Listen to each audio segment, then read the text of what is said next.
అంటే ఆముదంలో ఇన్ని ఆరోగ్య లాభాలు ఉన్నాయా? ఏదో అంటే జనరల్‌గా మనము ఆలివ్ ఆయిల్ గురించి చెప్తాము. లేదా కాస్ట్‌లీ ఆయిల్స్ గురించి ఇలా మాట్లాడుతూ ఉంటాం. జనరల్‌గా మనం హెల్త్‌కి ఎలా బెనిఫిట్ చేస్తదని.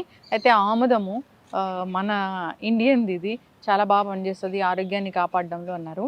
ఒకసారి మాట్లాడుకుంటే ఆముదాన్ని కుక్ చేసేటప్పుడు కూడా వేయొచ్చా దాంట్లో? వంటలో కూడా వాడొచ్చు. హ్మ్. అయితే మన మామూలుగా నూనెలు వాడినట్టుగా అలా తాలింపులేసి అలా వేయకూడదు హ్మ్. ఆముదాన్ని. ఉడుకుతున్నప్పుడే ఎయాలి. ఇప్పుడు హ్మ్. పప్పు, పాలకూర పెట్టుకున్నారు లేదా ఏదైనా ఆకుకూర పెట్టుకున్నారు అంటే హ్మ్. మనం అన్ని పప్పు అన్ని పెట్టి ఆకుకూర అవును. పెట్టి స్టవ్ మీద పెడతాం కదా! హ్మ్. అప్పుడే ఒక స్పూనో, 2 స్పూన్‌లో చిన్న హ్మ్. స్పూన్‌తో 2 స్పూన్‌లు ఆముదం వేసేసి అట్లా పెడితే హ్మ్. ఉడకడం బాగా ఉడుకుతుంది. మంచి రుచి వస్తుంది. హ్మ్. మీకు పప్పుని బాగా బ్రేక్ చేస్తది. హ్మ్. ప్రోటీన్ అండ్ కాల్షియం కూడా వస్తది మీకు. హ్మ్. బాడీకి కాల్షియం కూడా కావాల్సినంత వస్తది. ఎందుకంటే ఆముదంలో ఉన్న కాల్షియం బాడీ బాగా అబ్జర్వ్ హ్మ్. చేస్తది. మీకు వేరే వాటిల్లో కూడా కాల్షియం ఉంది. హ్మ్. కానీ ఆముదంలో ఉన్న కాల్షియం బాడీ పూర్తిగా తీసుకుంటుంది. హ్మ్. రుచి కూడా పెరుగుతుంది వంటలో వాడడం వల్ల.